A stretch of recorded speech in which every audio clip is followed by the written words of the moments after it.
Les micronutriments de l'immunité, épisode 6, focus sur la vitamine B12. Dans cette vidéo, je vous explique quel est le rôle de la vitamine B12, où la trouver dans votre alimentation, quel dosage viser pour rester en bonne santé, et puis comment se supplémenter en vitamine B12 si besoin.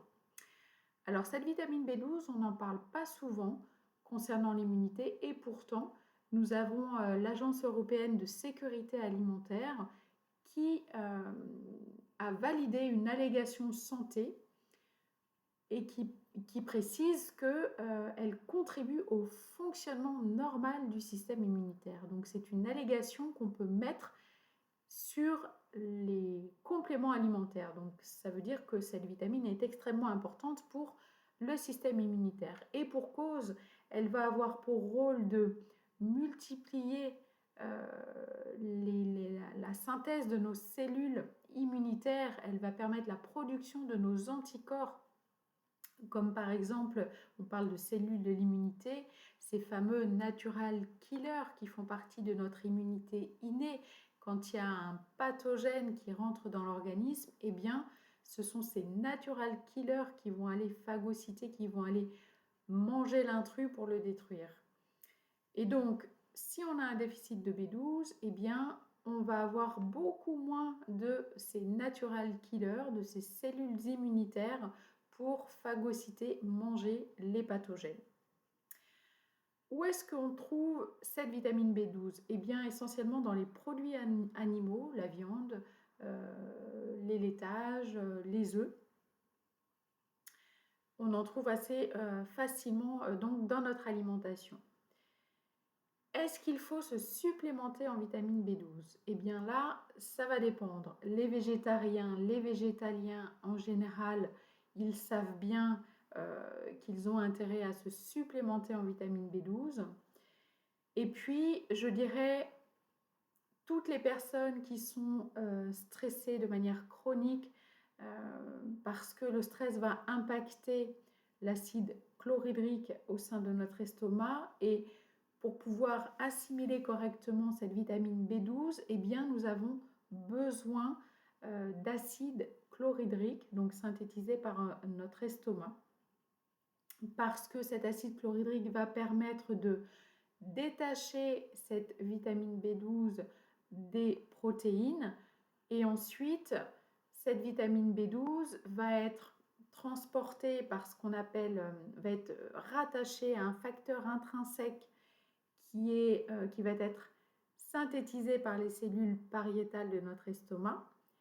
Et puis, une fois liée à ce facteur intrinsèque, cette vitamine B12, cette cobalamine, va se diriger au niveau intestinal, là où elle va être absorbée. Donc, on a besoin d'un estomac acide fonctionnel pour pouvoir détacher la B12 de la protéine, pour pouvoir sécréter ce facteur intrinsèque qui permettra l'assimilation plus loin de cette vitamine B12. Donc, les personnes stressées, vérifiez votre vitamine B12 si vous en avez assez. Les personnes sous IPP, les personnes qui prennent des antiacides également, les diabétiques également, toutes ces personnes-là ont intérêt à doser la vitamine B12. En parlant de dosage, il y a deux types de dosage que vous pouvez faire.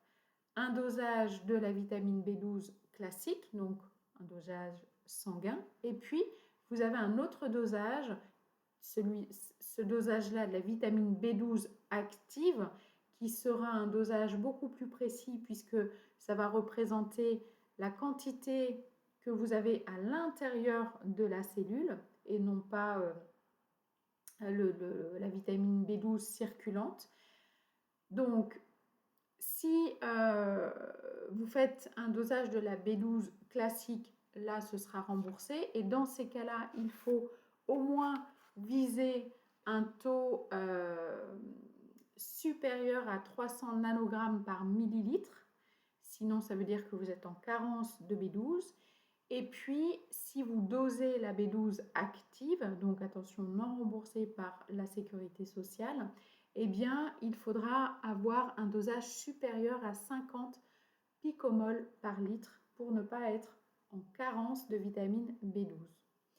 Donc, si vous avez des taux inférieurs à ces taux-là, eh bien, vous pouvez vous complémenter en vitamine B12, en méthylcobalamine. Hein, c'est une vitamine B12 qui sera méthylée et donc qui pourra être assimilée correctement par l'organisme. Donc, prenez 1 mg par jour de vitamine B12 méthylée. Regardez bien sur les boîtes des compléments alimentaires, c'est indiqué.